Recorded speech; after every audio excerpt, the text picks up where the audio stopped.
Papa Sophia was a man of simple taste. He was not rich, but he was respected in the village because he lived honestly and took care of his only daughter, Sophia. His wife had died many years ago, so Sophia was the only light in his old age. The house they lived in was not just a building of mud and wood. It was the pride of his father before him, the only inheritance passed down to him. That house stood as a reminder of their roots, of family history, of sweat and honor. Each morning, Papa Sophia would sit on the wooden bench outside, looking at the walls, and say to himself, "This is the blood of my father. This is what keeps me strong." Sophia, however, saw the house differently. She saw it as just a shelter, a place where she and her father slept. Her eyes were not fixed on the past, like Papa Sophia. Her eyes were on the future, and in that future she saw only one person: Derek. Derek was a young man, handsome, tall, with bright eyes that made promises without words. He had dreams of becoming a graduate, of leaving the dust of the village for the shining lights of the city. He spoke of big companies, cars, and a better life. He whispered to Sophia about the day he would marry her and make her proud. Sophia was blind to everything else. In her heart, she believed every word. The villagers whispered, saying Derek was only using her, but she refused to listen. "They are jealous," she told herself. "They don't know his heart like I do." One evening, under the mango tree, Derek held her hands and said, "Sophia, my love, my chance is here. If I can go to school, I will make it. I will change everything for us. But I need money. I need someone who believes in me." Sophia's heart raced. "How much?" she asked without thinking. Derek mentioned an amount that could never be gathered from small farm work or petty trade. Sophia felt her chest tighten. "I don't have that kind of money," she whispered. Derek leaned closer, his voice low. "You have a house. That house is wealth. Sell it, Sophia. It's old. Your father does not need it. But if you sell it, I will go to school. I will succeed. I will marry you, and I will buy you 10 houses better than that one." Sophia's breath caught. The house, her father's only inheritance. Her mind fought, but her heart was already bending. She thought of Derek in a suit, returning from the city, holding her hand in front of everyone who mocked her. She thought of being called the wife of a graduate. The dream was too sweet. That night, she could not sleep. She looked at Papa Sophia snoring softly on the mat. His grey hair lay scattered on the pillow. She thought of his words. "This house is our pride." Tears filled her eyes, but another voice whispered, "If you don't help Derek, he will be lost forever. He will forget you. You will lose him." The next morning she made her decision. She sold the house secretly. She told Papa Sophia she was only renting part of it, but in truth the papers were signed. When the buyers came and started moving things, Papa Sophia came out confused. "What is happening here? Why are these people entering my father's house?" he asked in a trembling voice. Sophia tried to hold him, tried to explain, but the words could not come out. The buyers spoke plainly. "Old man, the house is no longer yours. Your daughter sold it to us." Papa Sophia's face turned pale, his eyes widened, his chest heaved. "What? You sold my father's house?" His voice cracked like dry wood. He clutched his chest, stumbled, and collapsed on the ground. Sophia screamed. Neighbors ran. They lifted him, rushed him to the clinic. The nurse shook her head. His blood pressure went too high. His heart could not take the shock. By evening, Papa Sophia was gone. Sophia held his cold hand and cried until her voice broke. "Papa, forgive me. I only wanted to help Derek. I only wanted a better life. Please wake up." But Papa Sophia would never wake again. The villagers whispered louder now. She killed her father with her foolishness. She sold the house for a man. Sophia buried her face in the sand during the funeral, her tears soaking the soil. The coffin was lowered, and with it her father's dreams were buried. After the burial, Derek came to her, holding her shoulders. "Don't cry, Sophia. You did it for us. I promise you, I will not waste this chance. I will go to school. I will succeed. I will take care of you. One day you will thank yourself." Sophia looked at him with swollen eyes. She wanted to believe. She had nothing left but his promise. With the money from the sale, Derek paid his fees and left for the city. Sophia was left alone in the village, mocked by neighbors, broken by guilt, but holding on to Derek's words. She told herself every night, "It was not in vain. One day he will come for me. One day he will make it worth the pain." But the days in the village stretched long and heavy. Morning came with no cheer, only the sound of roosters and the sight of people who looked at her with hidden laughter in their eyes. When she walked to the stream to fetch water, women whispered behind her, "There goes the girl who sold her father's house for a man." When she passed by the market, young men joked loudly, "Graduate's wife, when is he sending you your car?" Sophia kept her head straight, though inside her heart burned with shame. She missed her father's presence deeply. The empty space in the evenings, where he used to sit on the wooden bench, felt like a wound that never closed. She would sometimes sit there alone, staring at the house that was no longer theirs. Now painted by the new owners, children of strangers played in the yard, laughing, chasing each other. She would bite her lips until they hurt, remembering how she once ran in that same yard while Papa Sophia clapped and cheered her on. Letters started coming after 3 months. The first one was short, but full of hope. "Dear Sophia, school here is tough, but I am working hard. I cannot fail because of what you have done for me. Wait for me. I will not forget you." She replied faithfully, writing about her daily struggles, about how she missed him, and how the villagers mocked her. "Don't mind them," Derek replied once. "The same people who mock you today will clap for you tomorrow when I succeed. Hold on, Sophia. We are almost there." That line kept her alive. Years passed slowly. By the second year, she had grown thin from overwork and stress, but her beauty still glowed. A quiet beauty built from patience and suffering. Derek came once during the holiday. He wore a new shirt, his face sharper, his English improved. Sophia's heart swelled with pride as she saw how far he had come. "You see," he told her with a smile, "our sacrifice is not in vain. Soon I will graduate. Soon you will wear fine clothes and live in a better house." She believed him. She cooked his favorite food, pounded yam with vegetable soup, and watched him eat with joy. But when he left again for the city, the village returned to its cold whispers. By the 4th year, Derek was close to finishing his studies. His letters became fewer, his visits rare. When he did write, the words were shorter, less sweet. "Dear Sophia, life here is busy. I will explain when we meet." Sometimes she waited by the roadside for the postman, only to return empty-handed. Yet she refused to lose hope. She told herself, "He is studying.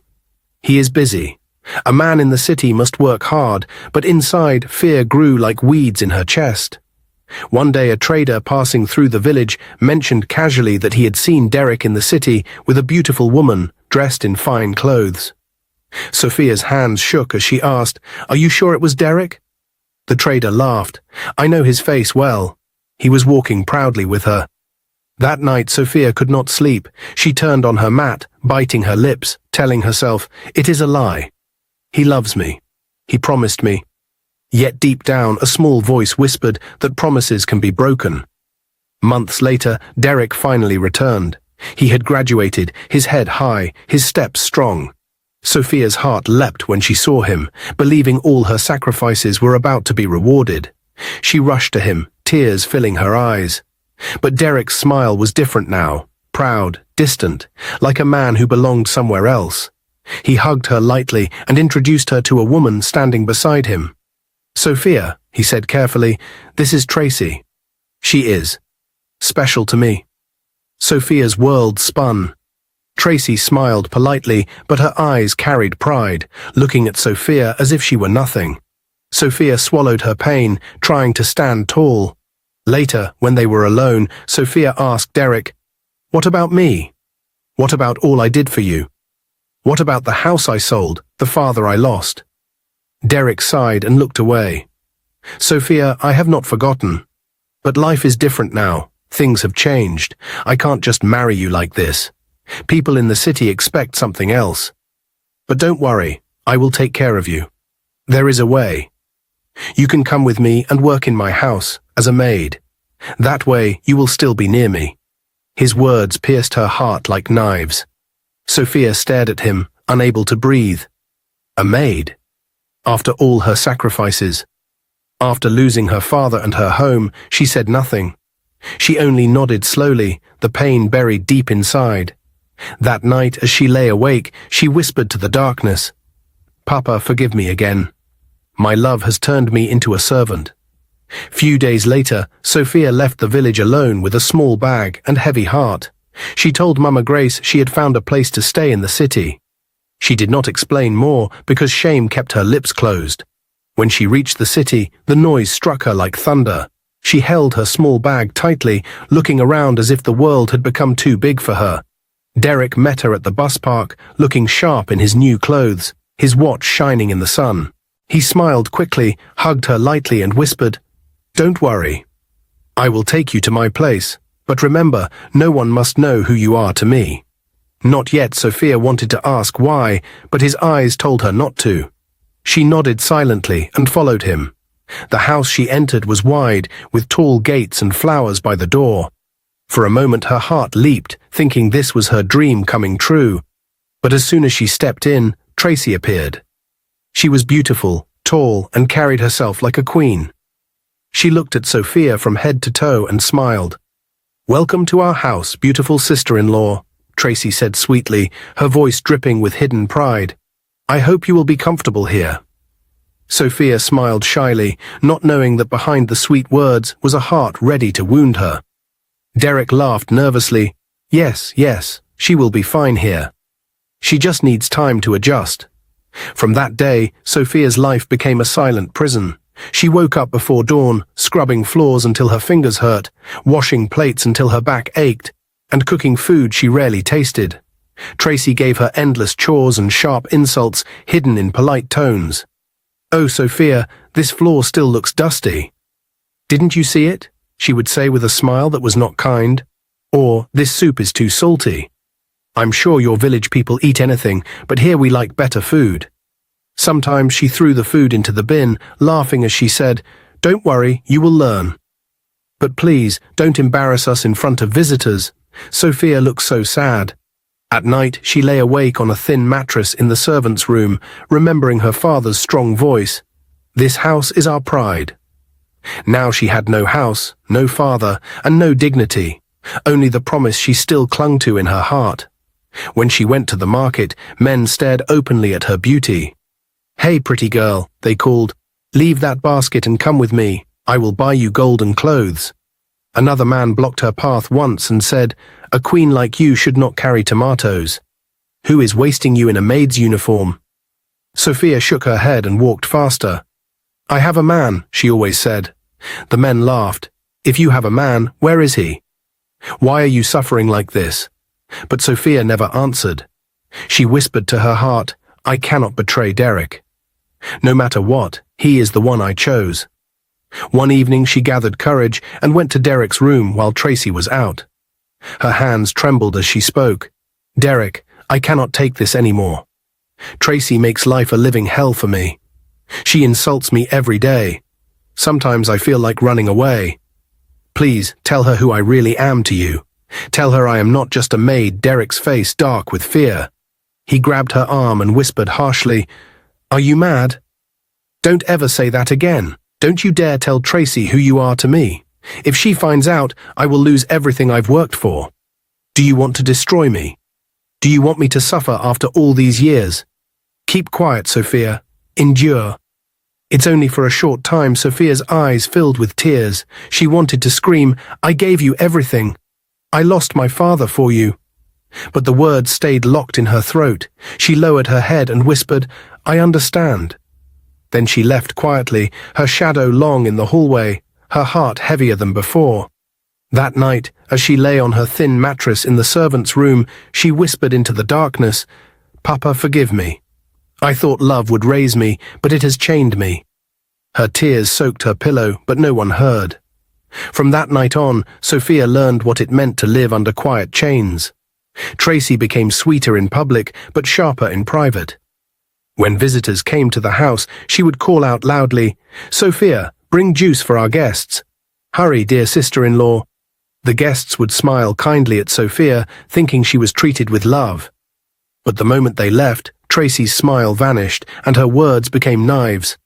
Next time, walk faster. You embarrassed me. Do you want people to think I keep lazy maids?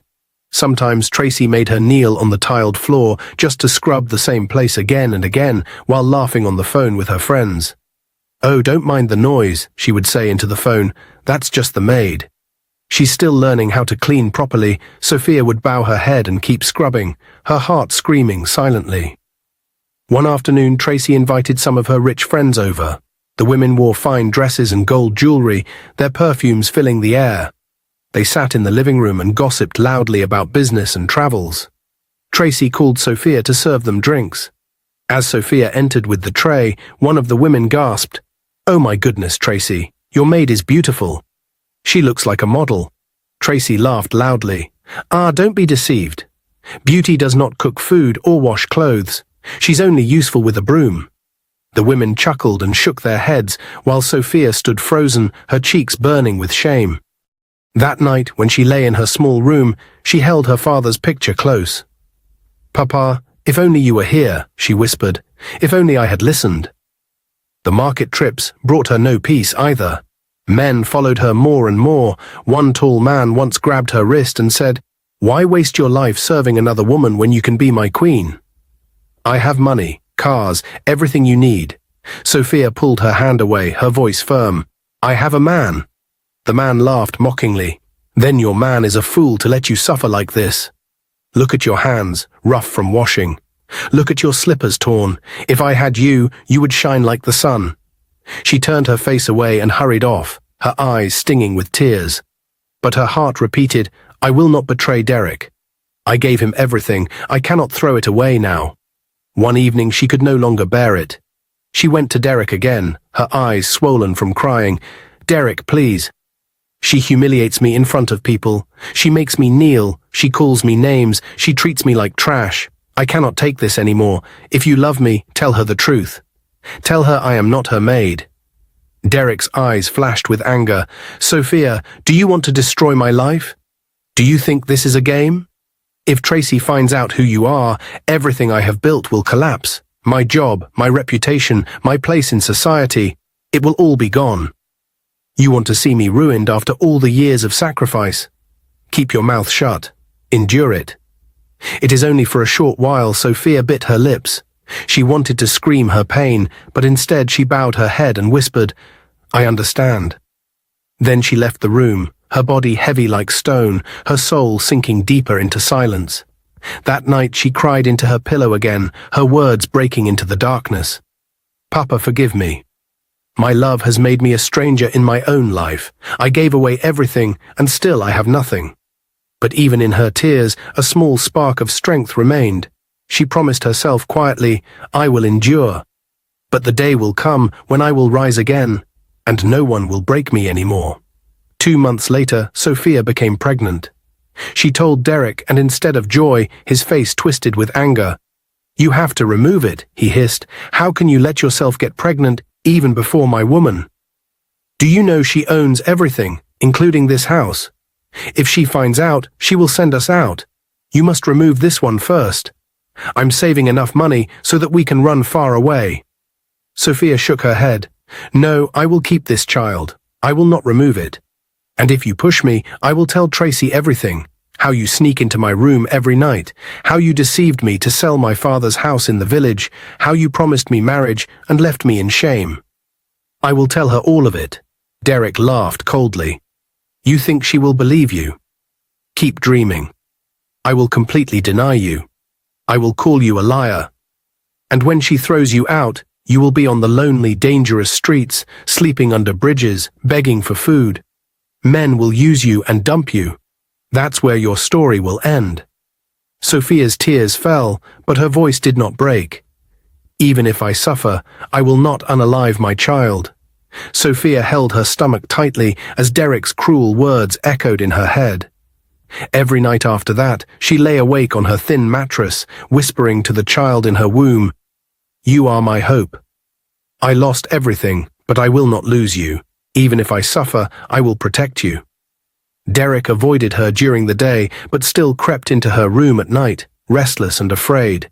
"Sophia, listen to me," he whispered one evening, his eyes red from worry. You are putting us both in danger. Tracy is sharp. If she notices, we are finished. I can't lose everything now. Please. Do what I said. Sophia turned her back to him, her voice firm. No, this child is innocent. I will not remove it. Days turned into weeks, and her body began to change. Tracy's sharp eyes noticed. One afternoon, as Sophia bent to sweep the living room, Tracy's gaze fixed on her stomach. Sophia, she said slowly, are you eating too much these days? You look different. Sophia's heart pounded, but she forced a smile. No, Ma. Just tired from work. Tracy raised an eyebrow, suspicion glinting in her eyes. She said nothing more, but her stare lingered. That night, Sophia went to Derek again, trembling. She is watching me. She suspects. I cannot hide it for long. If you don't tell her, I will. Derek's face hardened. He laughed bitterly, shaking his head. You think you are strong, but you are not. If you dare tell her, I will deny you completely. I will say you are a mad village girl trying to destroy my home. She will believe me, not you. She will throw you out into the streets, and then you will know what true suffering is. Out there you will be nothing but a stray, sleeping under bridges, begging for scraps. Is that the life you want? Sophia's tears fell silently, but her voice was steady. I don't care what you say. I will keep this child, and if she asks me, I will tell her the truth. Derek's jaw tightened. He walked out without another word. When Tracy's suspicion grew sharper, Derek knew he had to act fast. One evening, while Tracy sat in the living room scrolling on her phone, he leaned close and whispered, Baby, I found out what's wrong with Sophia.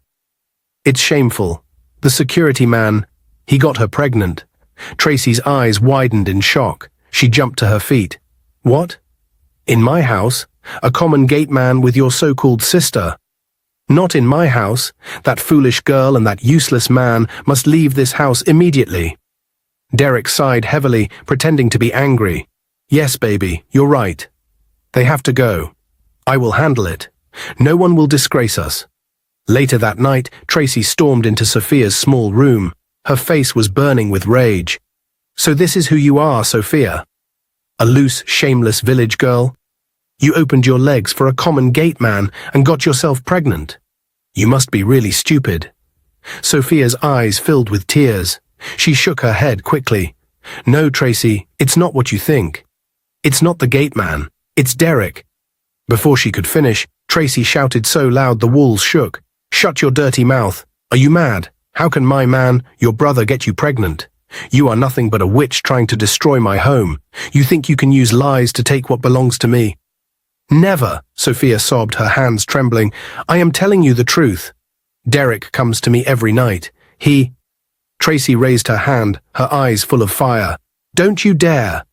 Don't you ever speak such filth again. I will never believe your lies. My man is not that foolish. You are the foolish one.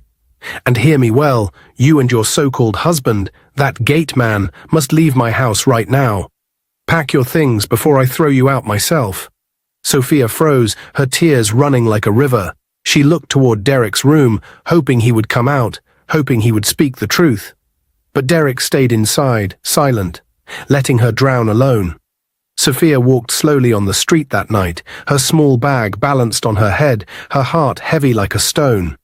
Beside her, the gate man carried his own bag, his face low, his steps dragging like a man carrying shame. The street was dark, the air was cold. After walking a long while in silence, Sophia turned to the gate man. Her eyes were swollen from crying, her voice shaking. Why did you do it? Why did you lie against me? You knew I was innocent.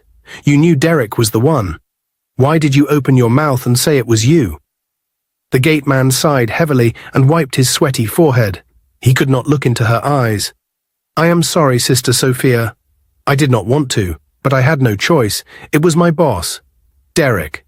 He came to me secretly. He told me if I took the blame, he would pay me. And truly, he gave me money for my 4 children's school fees. He even paid me 5 months of salary in advance. What could I do? My children were crying. Their fees were unpaid. My wife was begging me. If I refused, they would suffer. So I agreed. Forgive me.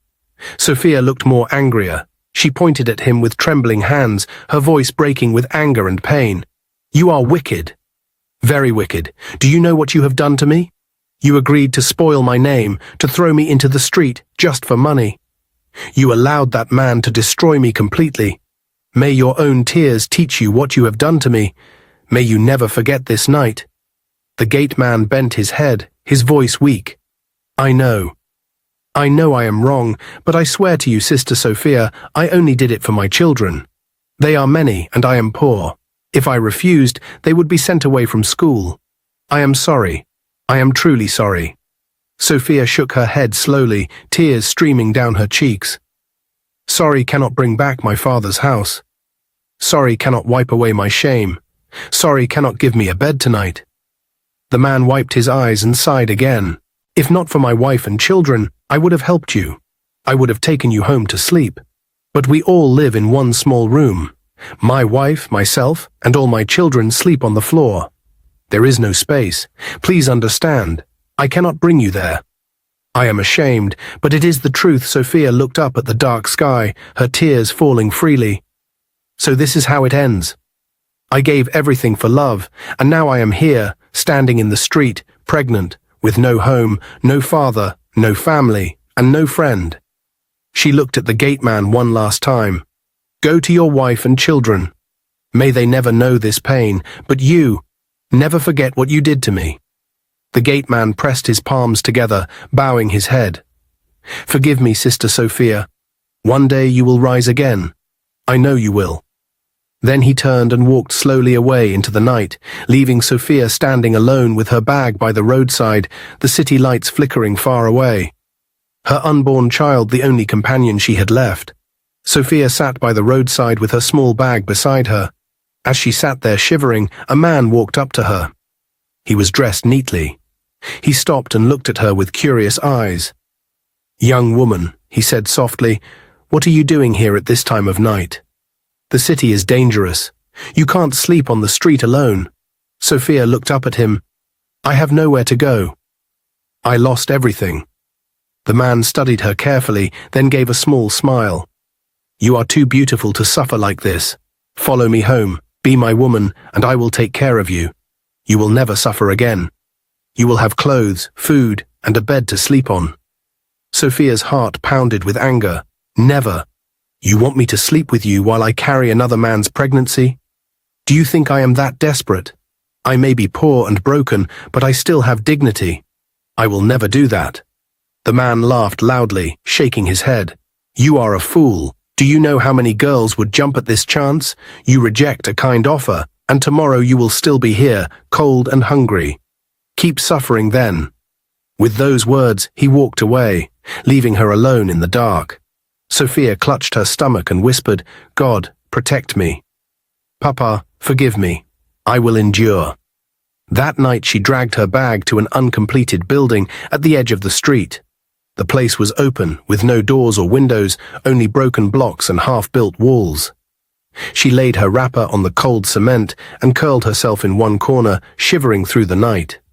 Days turned into weeks. Sophia now lived in that abandoned place. Every morning she went to fetch water and begged for small food from kind strangers. Sometimes she ate once a day, sometimes nothing at all. Her body grew weak, her cheeks hollow, her steps slow. Yet she still held her stomach and whispered to her unborn child, Hold on, my baby. Just hold on. Mama is here. But one afternoon, as she tried to fetch water from a nearby tap, she felt a sharp pain tear through her stomach. She screamed and fell to the ground, holding her belly. The pain was unbearable. Hours later, in that same uncompleted building, she lost the pregnancy. The child she had protected with tears and hope was gone. Sophia lay on the cold floor. She cried until her voice broke. God, why me? Papa, forgive me again. My child is gone. My house is gone. My father is gone. But I will not let it end here. She sat up slowly, her eyes swollen, her face hard with pain. Derek, Tracy, and that wicked gate man. You all did this to me. You destroyed me, piece by piece. But I swear by the grave of my father and by the blood of the child I lost, you will pay. You will all pay for everything wrong you did to me. I will rise again, and when I do, I will make sure none of you escape. Her voice echoed in the empty building, strong and filled with fire. For the first time in months, Sophia's tears turned to strength. Meanwhile, in the big house, peace no longer lived between Derek and Tracy. Quarrels filled their nights like thunder. Derek grew restless and angry because after all the months together, Tracy was still not pregnant. One evening, as they sat in the living room, he shouted, "What is wrong with you, Tracy? Why are you not pregnant yet? Other women are giving their husbands children, but you keep delaying." Tracy's eyes flashed with fire. "Don't you dare raise your voice at me. Maybe the problem is not me. Maybe the fault is you. I don't even think you can father a child." Derek's face darkened. He jumped to his feet, his voice shaking with rage. "You dare insult me like that? You call me a man who cannot father a child? How come Sophia got pregnant for me then?" Tracy froze, her eyes widened in shock. Her mouth opened, but no words came at first. Finally she whispered, "What? What did you just say? I thought you told me Sophia was your sister." Derek laughed bitterly. "She was never related to me. I only used that lie to bring her here. And you," he pointed at Tracy with cruel eyes, "you are so foolish to think I would let you treat my own sister the way you did to her. Sophia was my woman, but she was stupid enough to trust me with everything she had." Tracy's face turned pale. You are a devil. You mean all this time you deceived her? You made her suffer like a slave in this house. You even lied to me, used me, and now you stand here proudly admitting it. You are wicked. You are not a man. You are a curse." Derek smirked. "Call me whatever you want. I always get what I want. Both of you were fools, and I played you both." Tracy's chest heaved with anger. "Now I know the truth," she shouted. "You never loved me. You only wanted my money. You evil man." Before Derek could speak again, Tracy stormed inside the bedroom. Her heart beat like a drum, her mind boiling with betrayal. She opened the drawer and pulled out a gun her late father had once given her for protection. Her hands shook, but her anger gave her strength. She walked back into the living room, her eyes red and wild. Derek's smile disappeared when he saw the gun in her hands. "Tracy, what are you doing?" he stammered, stepping back. "You deceived me. You deceived Sophia. You deceived everyone," she screamed. "You made me insult a poor innocent girl. You made me part of your wickedness. You ruined my life." "Put the gun down," Derek begged, his voice breaking for the first time. "We can fix this, baby. Please don't din this, please. It's too late," Tracy said. The sound of the gunshot echoed through the house. Derek fell to the floor. Within seconds his body grew still. Derek was dead. Neighbors heard the gunshot and called the police. The police came and arrested her on the spot. Weeks later, Tracy was taken to court. The judge listened to the evidence, the confession, and the crime. With a heavy voice, he gave the judgment. "For the murder of Derek Johnson, you, Tracy Williams, are hereby sentenced to 20 years in prison." The gavel fell, and her cries filled the courtroom. As for the gate man, his own end came swiftly. Days after Derek's death, while crossing the busy road at night, a speeding car hit him. His body rolled on the tar, and before anyone could help, he was gone. The man who had betrayed Sophia for money died suddenly, leaving his wife and children in tears. Sophia was still living in the cold, empty shell of the uncompleted building. She had nothing but her small bag and her tears. Days blended into nights, and nights into weeks. She thought life had forgotten her. But one morning, as she swept the dusty corner she slept in, a man walked in. He was tall, calm, and well-dressed. His eyes carried no judgment, only curiosity and concern. He looked around and said gently, "What are you doing here, young lady?" "This is my building. It is still under construction." "How long have you been living here?" Sophia dropped her broom, her hands trembling. She knelt quickly, tears filling her eyes. "Sir, please forgive me. I had nowhere else to go. Life pushed me out into the streets. I only stayed here to have a roof over my head. If you want me to leave, I will go." The man was silent for a moment, watching her closely. Then he sighed and stretched out his hand to lift her. "Stand up. You don't need to beg. You are not a criminal. You are a human being.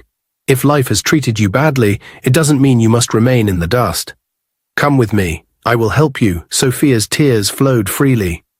"Sir, I have nothing, not even family. I don't deserve your kindness." He smiled softly. Everyone deserves kindness. You will not sleep in the street again. From that day, Sophia's life began to change. The man gave her a place in his home, food to eat, and clothes to wear. He treated her with respect, not like a servant, but like someone who mattered.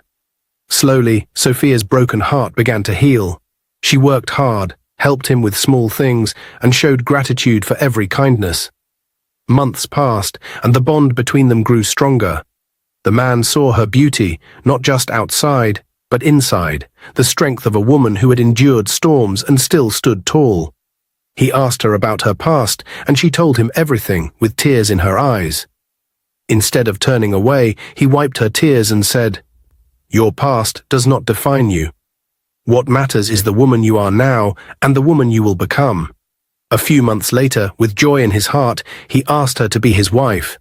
Sophia could hardly believe it. After all the betrayal, pain, and shame, someone finally saw her worth. With a smile full of tears, she said yes. Their wedding was small but filled with peace and laughter. Sophia wore a simple white gown, and as she walked down the aisle, she whispered to her father in heaven, "Papa, I made it. I fell, but I rose again." Her story of tears ended in joy, and though she had lost so much, she had gained something greater, a new beginning, built not on lies and betrayal, but on true love and respect. Dear viewers, what lesson did you learn from this story? Share your thoughts in the comments below. If you enjoyed this video, don't forget to like, share, and subscribe to our channel. Also, turn on the notification bell so you'll be the first to know whenever we upload new videos. Thank you for watching and stay blessed.